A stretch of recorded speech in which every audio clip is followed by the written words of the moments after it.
প্রিয় দর্শক, TV24 বাংলার শুভেচ্ছা। আমরা আমাদের আজকের অনুষ্ঠান শুরু করছি। এই অনুষ্ঠানে মূলত যে বিষয় সেটা আমাদের আলোচনার দ্বিতীয় পর্ব। এর আগে প্রথম পর্বের বিষয় আমরা আলোচনা অনেকটাই শেষ করেছি। প্রথম পর্বের সঙ্গে টেনেই আমরা আমাদের আজকে পর্ব শুরু করছি। রাজনীতি কোন পথে, রাজ্য রাজনীতি কোন পথে। আমাদের রাজনীতির কথা এলে ভোটের কথা হয়, রাজনীতির কথা এলে উন্নয়নের কথা হয়, রাজনীতির কথা হলে পরিবর্তনের কথা হয়, রাজনীতির কথা উঠলেই সংস্কৃতির বিভিন্ন বিষয় আমাদের সামনে ভেসে ওঠে। তো সব মিলিয়ে কোনটা জরুরি, কোন পরিস্থিতিতে আমরা আছি, আগামী দিনে আমাদের প্রত্যেকের কী করা দরকার, সে সমস্ত বিষয় নিয়ে আমাদের আলোচনা। আর এই আলোচনায় আমাদের সঙ্গে রয়েছেন লালবাগ সুভাষচন্দ্র কলেজের অধ্যাপক ডক্টর সুপম মুখার্জি মহাশয়। নমস্কার। ডক্টর মুখার্জি, আপনাকে আমরা TV24 বাংলার পক্ষ থেকে শুভেচ্ছা জানাই। ধন্যবাদ। আর স্বাগত জানাচ্ছি। আমরা এর আগের দিনে যে আলোচনা করেছিলাম সেই আলোচনা জের টেনেই আমাদের আজকের এই অনুষ্ঠান চলবে। তো আজকে দেখুন, এই যে রাজনীতির মধ্যে রাজনীতি কোন পথে গেছে, কোন জায়গায় নেমেছে, এই সমস্ত বিষয়গুলো নিয়ে আমরা মোটামুটিভাবে এর আগের দিনে আলোচনা করেছি। আমাদের রাজনীতির মধ্যে ব্যক্তিগত কিস্তি খেওর এসে গেছে, আমাদের রাজনীতির মধ্যে প্রাদেশিকতা এসছে, আর সাম্প্রদায়িকতা গোটা দেশকে একদম ভরে গেছে। এই সমস্ত স্লোগান নিয়ে আজকে ভোটের পর্ব আবারও পশ্চিমবাংলা 2021-এর রাজ্যের ভোট শুরু হবে।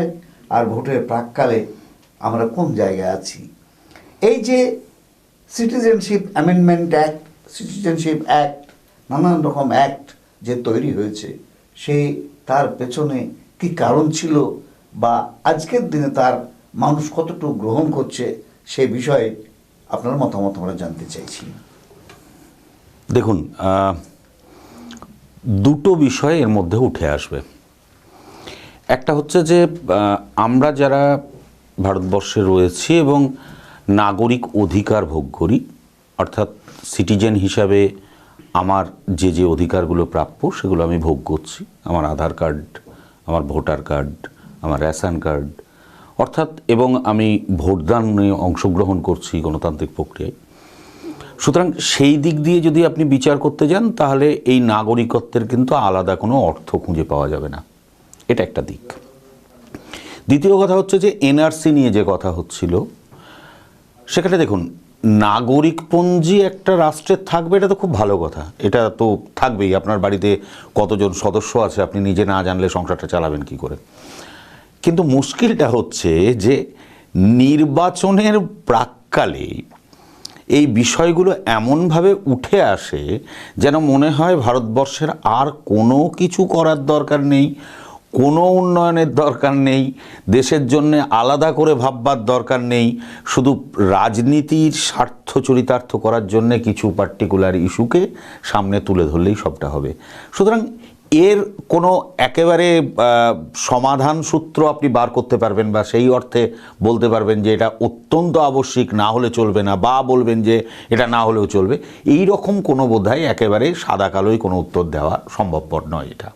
এইবারে একটা কথা আপনাকে জিজ্ঞেস করি, যে বিষয়টা আপনি বললেন এনআরসি বা সিএএ, যে সমস্ত কথাগুলো আজকে নির্বাচনের প্রাককালে কিন্তু আজকে প্রাসঙ্গিক হতে চলেছে। একদম। আমরা দীর্ঘদিন ধরে জন্মের পর থেকে শুরু করে আমরা ভারতবর্ষের মাটিতে মানুষ হচ্ছি, ভারতবর্ষের মাটিতে ফলা ফসল খাচ্ছি, ভারতবর্ষের মেশিনে তৈরি করা কাপড় পরছি, ভারতবর্ষের মানে সমস্ত সার্বিকভাবেই আমি দেশের নাগরিক। তাহলে আজকে স্বাধীনতার এত শতবর্ষের ছুঁই এই জায়গায় এসে আজকে নতুনভাবে চিন্তার কারণটা কি হচ্ছে, সেটাকেই নির্বাচন। হ্যাঁ, এটাই বলতে চাইলাম আর কি, যে দেখুন, বাইরে থেকে যারা এসেছেন, এখন বাইরে থেকে কারা এসেছেন? অবিভক্ত ভারতবর্ষে তো কেউ বাইরে ছিল না, তার বাইরে থেকে কে এসেছেন? গোটা দেশটাই তো একেবারে উপমহাদেশ। সুতরাং আপনি বাইরে থেকে আসা বলতে পারবেন না। তাহলে যদি তাদেরকে দিতে হয়, তাহলে 73 বছর সময়টা চলে গেল কেন? প্রথম কথা, এই ৭৩ বছরে আমরা কি দ্বিতীয় শ্রেণীর নাগরিক, প্রথম শ্রেণীর নাগরিক এরকম কোনো বিভাজন করে রেখেছিলাম? তাও তো করিনি।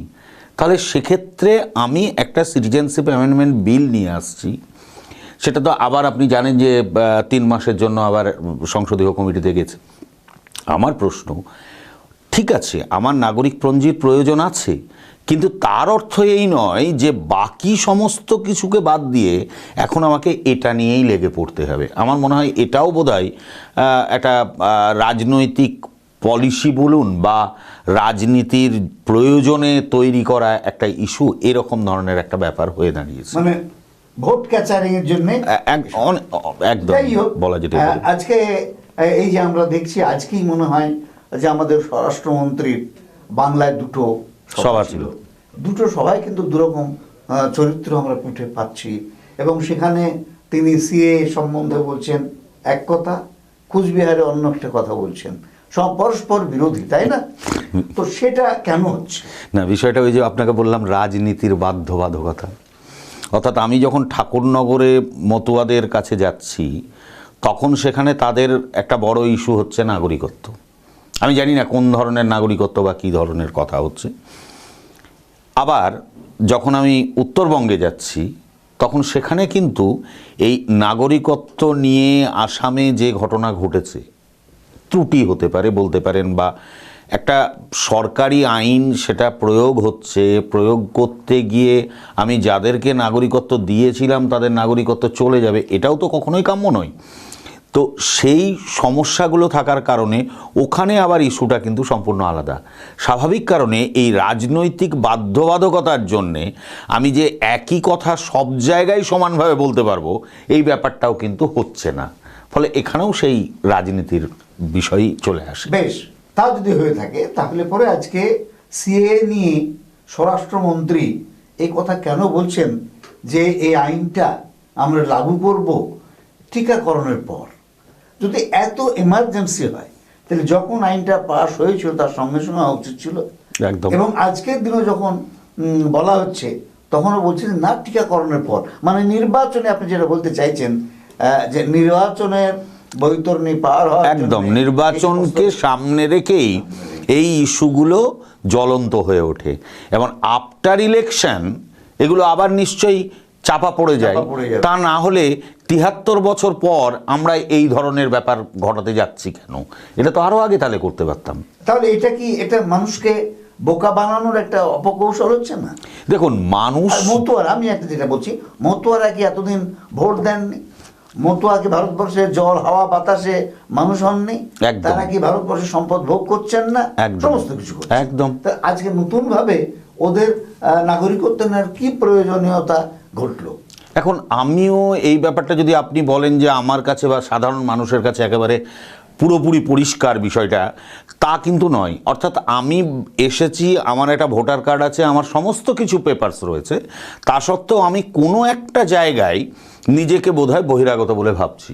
তাহলে আমার সেই মানসিক যে জায়গাটা, সেই জায়গাটাকে আমি আরও কতটা শক্তিশালী করতে পারি, এরকম কোনো একটা আশা আকাঙ্ক্ষার বিষয় থেকেই মূলত এটা এত বেশি গুরুত্ব পাচ্ছে।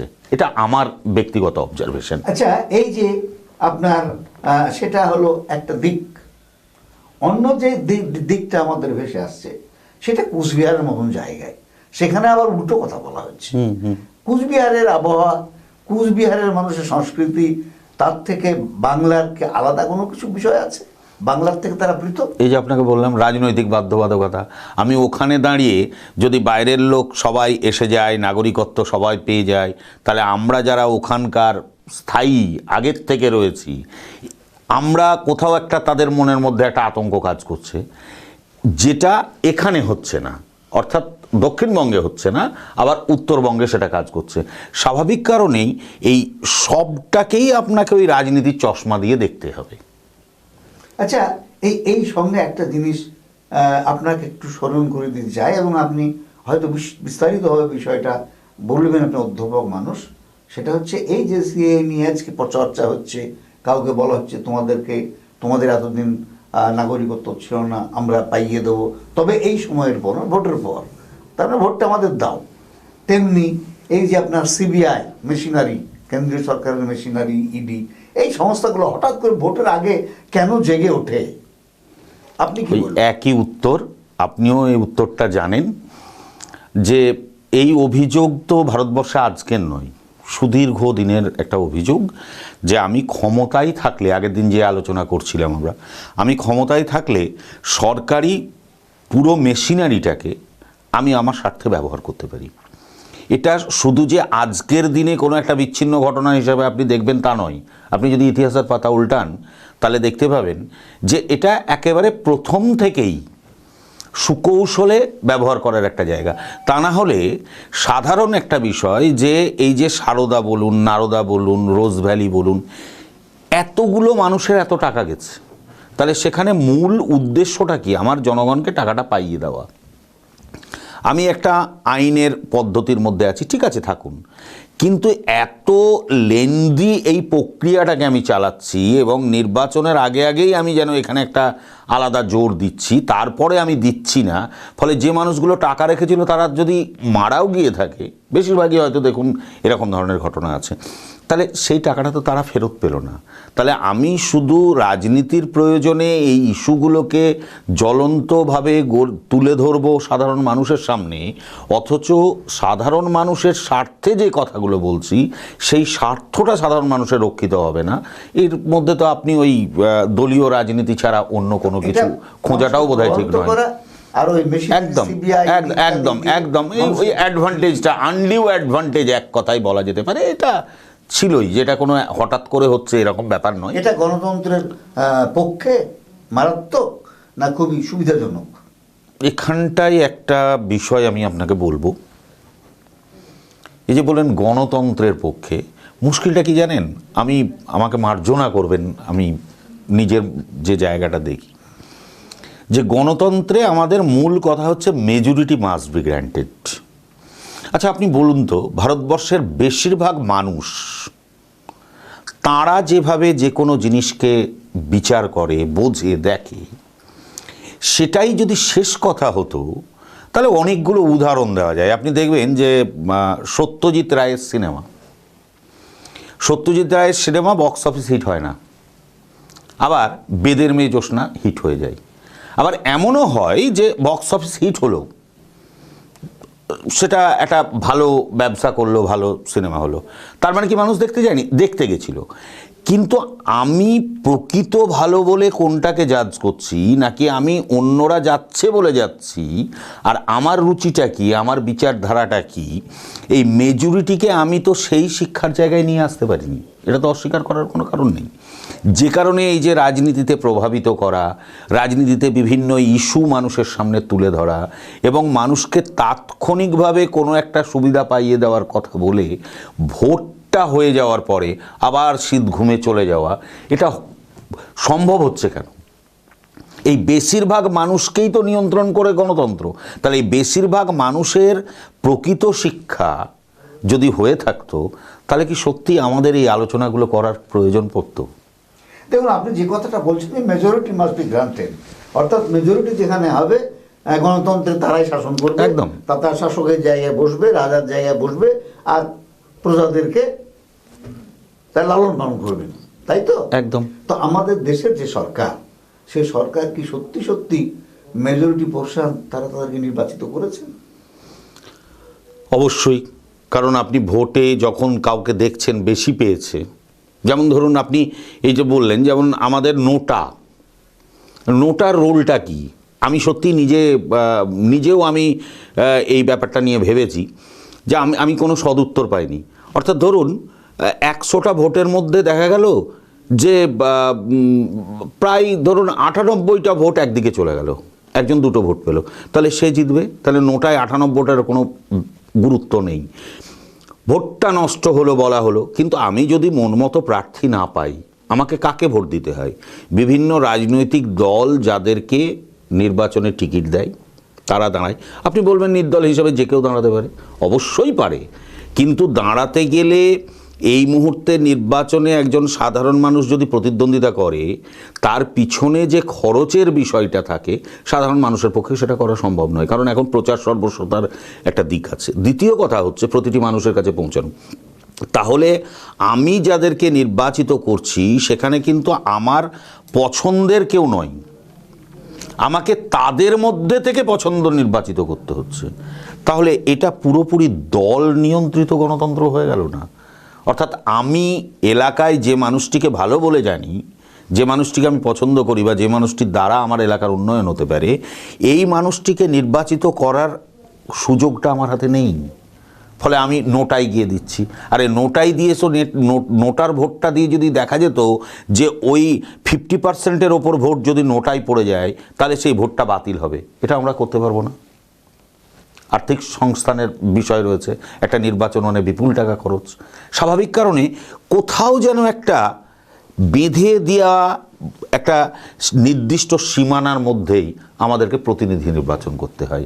ফলে এক্ষেত্রেও আমি যে বলবো আমি একেবারে মন থেকে কোনো একজন প্রার্থীকে নির্বাচিত করেছি, এমনটা বলার সুযোগও খুব একটা থাকে না। সেটা যেমন ঠিক আপনি যেটা বললেন যে আমরা মেজর পোর্শন মানুষ তারা এক সরকারকে চাইছি, তারাই সরকারে বসছে। আমরা পরিসংখ্যান অনুসারে কিন্তু আমরা সেটা পাচ্ছি না। আজকে কেন্দ্রীয় সরকার শাসন ক্ষমতায় রয়েছেন, তারা গোটা ভারতবর্ষকে শাসন করছেন, চষে বেড়াচ্ছেন এবং শাসনের নামে শোষণ হয়, অনেকে বলবেন শোষণ করছেন। কেমন তো তারা কত পার্সেন্ট ভোট পেয়েছিলেন? না, এবার বলি আপনাকে, এখানে একটা বিষয় মাথায় রাখা দরকার আমাদের, যেটা আমাদের গুলিয়ে যায়, মানে বিশেষ করে আমাদের নেতাদের গুলিয়ে যায়। সেটা হচ্ছে রাজনীতি আর রাষ্ট্রনীতির যে পার্থক্যটা, সেই পার্থক্যটা আমরা বজায় রাখতে পারছি না। অর্থাৎ ধরুন, যিনি সরকারে এলেন তিনি তো শুধু যারা তাকে রাজনৈতিকভাবে সমর্থন করেছিল বা ভোট দিয়েছিল তাদের সরকার নন, তিনি তো তখন সমগ্র দেশের, অর্থাৎ সমস্ত মানুষ, পক্ষের বিপক্ষের, যারা তাকে ভোট দিয়েছে যারা দেয়নি, সবাই কিন্তু তার আন্ডারে। তাহলে তাদেরকে ভালো রাখার জন্য রাষ্ট্রনীতির প্রয়োজন। এবার রাজনীতি ছাড়া রাষ্ট্রনীতি হয় না এ কথা বললেও পার্থক্য কিন্তু রয়েছে।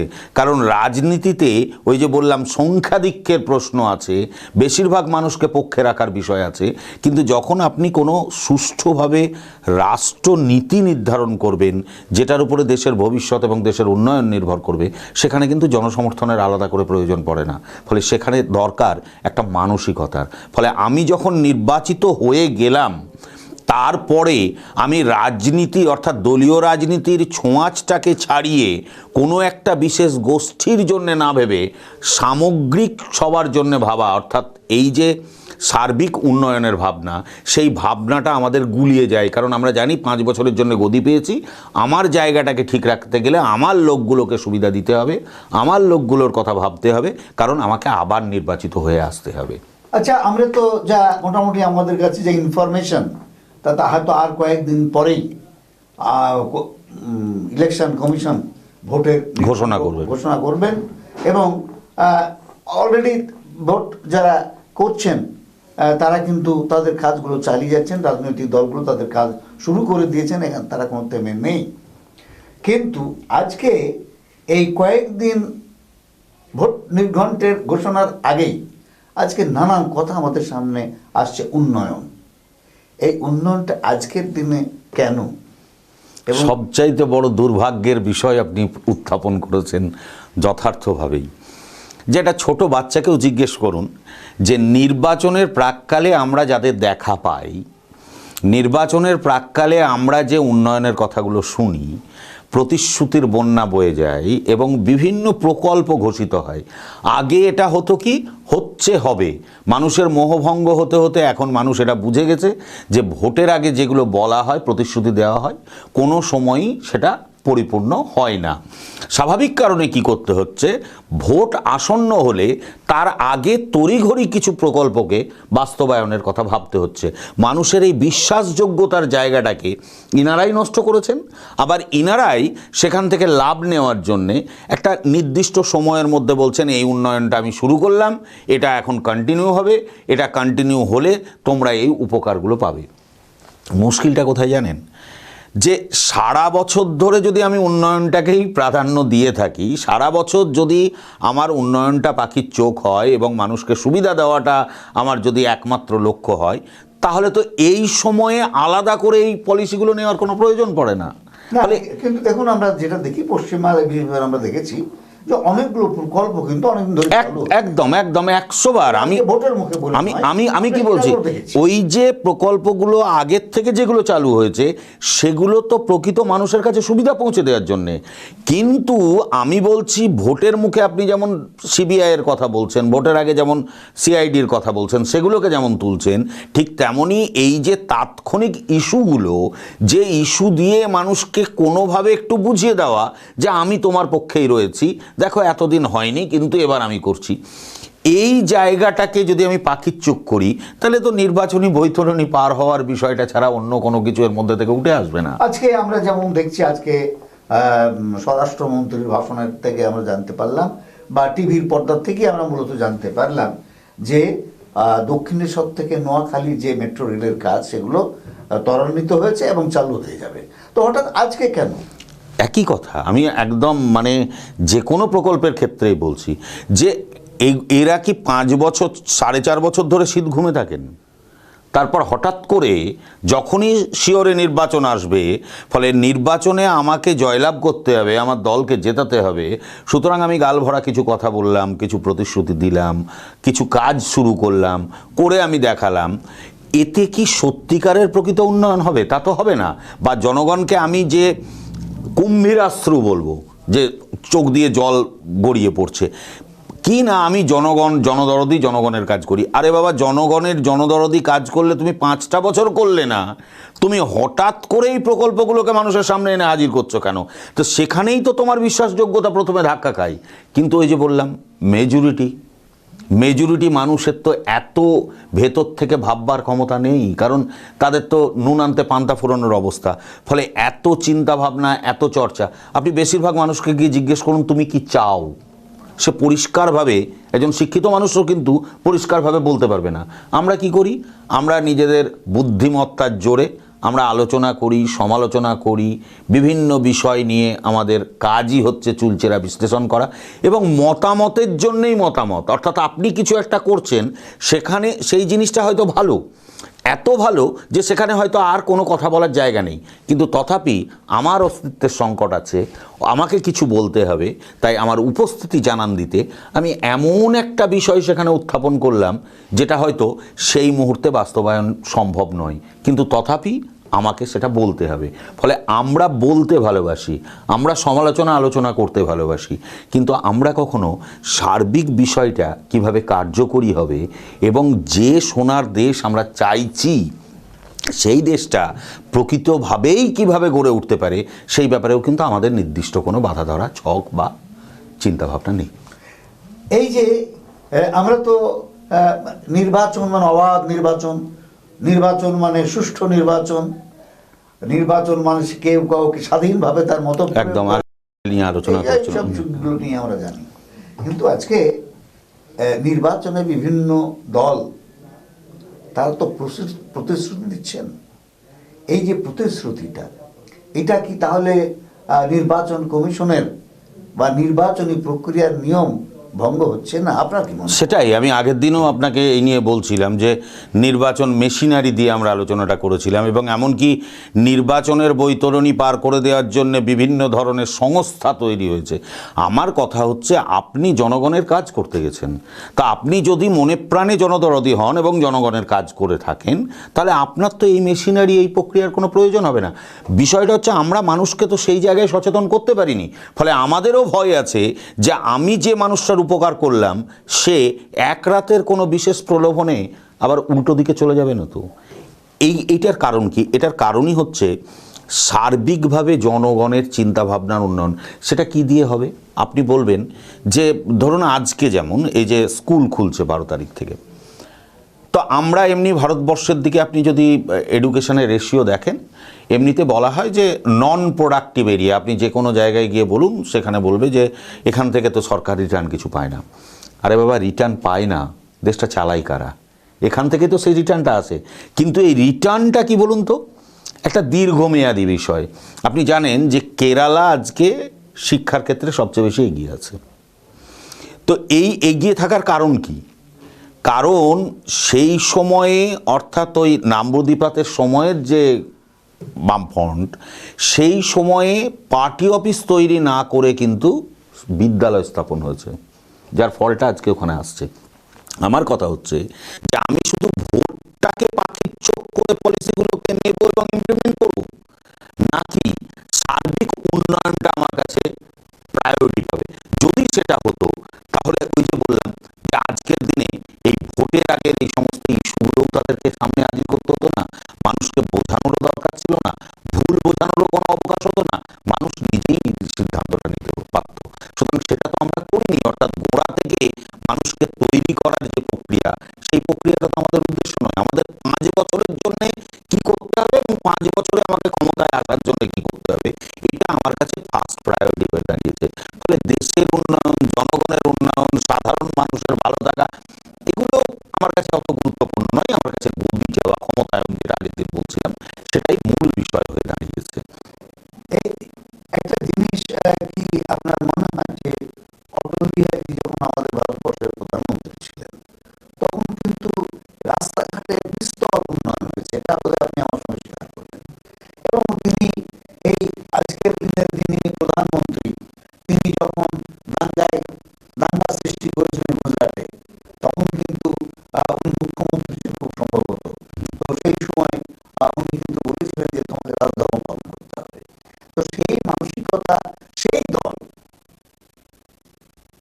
তারা ভিন্নভাবে কিভাবে চলতে একটা দলের তো নীতি একই জিনিস হওয়া উচিত, মুশকিল পরিবর্তন। মুশকিলটা কোথায় জানেন? কোথাও কোনো মিটিংয়ে, কোনো জায়গায় আপনি কোনো একটা রাজনৈতিক দলের মূল নীতি কি সেটা বুঝতে পারবেন না। ব্যানারটা আলাদা, নামটা আলাদা, সিম্বলটা আলাদা, কালারটা আলাদা, একে অপরের সমালোচনা, ওর থেকে আমি ভালো, নিজের ঢাক পেটানো, এই দুটো সাধারণ জায়গায় ভাগ হয়ে গেছে। এবার আপনি বলুন কেন এটা? আপনি দল বলুন, যাই বলুন, ব্যক্তি মানুষ যদি সৎ না হন, ব্যক্তি মানুষ যিনি নেতা তিনিও তো ব্যক্তি মানুষ, তবে ব্যক্তি মানুষের যদি প্রকৃত সদিচ্ছা উন্নয়নের না থাকে, তাহলে যেটা হবার আমরা এতক্ষণ আলোচনা করছিলাম সেটাই হবে। আপনি জানেন, এটা আপনাকে ছোট্ট কথা মনে করাই, সেটা হচ্ছে যে একটা সময় রাম মনোহর লোহিয়ার সময়ের কথা বলছি, সেই সময় তিনি একটা আন্দোলন করতে গিয়ে পুলিশ তাকে অ্যারেস্ট করেছে। তো নেহেরুজি তাকে একচুয়ালি ফল পাঠিয়েছেন। এটা নিয়ে সর্দার প্যাটেল প্রচন্ড রাগারাগি করলেন যে ও আমাদের বিরোধী, আমাদের তুলনা করে, তুমি এরকম পাঠালে কেন? তো নেহেরুজি বললেন কি করবো, আমার ব্যক্তিগত সম্পর্ক। এই যে রাজনৈতিক সত্তা এবং ব্যক্তি সত্তা, এই যে আপনি বাজপেয়ীজির কথা বললেন, আপনি সেই সময়ে বাজপেয়ীদের সঙ্গে যারা মিশেছেন, সেই সময় যারা রাজনৈতিক নেতৃত্ব, তাদের সঙ্গে তার সম্পর্কের জায়গাটা দেখুন। আপনি জ্যোতিবাবুর সঙ্গে বিধান রায়ের সম্পর্কটা দেখুন। এরা তো একেবারে ভিন্ন মেরুর রাজনীতির মতাদর্শের মানুষ, কিন্তু ভিন্ন মেরুর হলেও ওই যে ব্যক্তি মানুষ এবং ব্যক্তি মানুষের মধ্যে যে একটা সততার জায়গা এবং একটা কনফিডেন্স যে আমার রাজনৈতিক মতাদর্শ আলাদা হতে পারে, কিন্তু মানুষ হিসাবে আমার একটা গ্রহণযোগ্যতা থাকবে, সেই জায়গাটা বর্তমান রাজনীতিতে সত্যিই কিন্তু বিরল ঘটনা হয়ে দাঁড়িয়েছে। না, এটা যেমন ঠিক কথা বলছেন। তো একজন ব্যক্তি খুব ভালো, তিনি ভোটের সময় বলছে, ভাই তোমাদের ধর্মের ভিত্তিতে, নীতির ভিত্তিতে তোমাদের ভোট দিতে হবে, ইউনাইটেড হতে হবে। সে হয় মুসলিম হোক, মুসলমানদেরকে বলছে, আর নাহলে হিন্দু হলে হিন্দুদেরকে বলছে। যেমন সেই লোকটা যদি সত্যিই ভালো হবে, তার নীতি যদি সত্যিই ভালো হবে, তার গোড়া যদি মজবুত থাকবে, তাহলে তো তিনি সাম্প্রদায়িক কোনো কথা বলতে পারেন না। একদম। এবং এই যে আপনি সম্প্রদায় বলছেন, তো আপনি দেখুন, এই যে আমরা প্রথমে শুরু করেছিলাম না, যে দক্ষিণবঙ্গে একরকম বক্তব্য একই ইস্যুতে, উত্তরবঙ্গে আর এক রকম, এই যে রাজনৈতিক বাধ্যবাধকতা, সেখানে আমরা আগের দিনও বলছিলাম আপনাকে যে আমার তো দরকার ভাই 42%, 43% বা 44% ভোট, আমার তো 100%-এর দরকার নেই, বাকি তো ভাগ হয়ে যাবে। অতএব ওইটাকে আমাকে পাখির চোখ করে এগোতে হবে। তাহলে সার্বিক উন্নয়ন, এই যে সার্বিক শব্দটা, প্রথমেই তো সেটা বাধাপ্রাপ্ত হচ্ছে। নীতিটা শিখে রাজনীতি এবং সেই ক্ষমতা ধরে রাখার জন্য কাদের ভোট পেলে আমি এটা করতে পারবো, ফলে সেই ভোটগুলোকে যেন তেন প্রকারণ আমার পক্ষে আনতে হবে।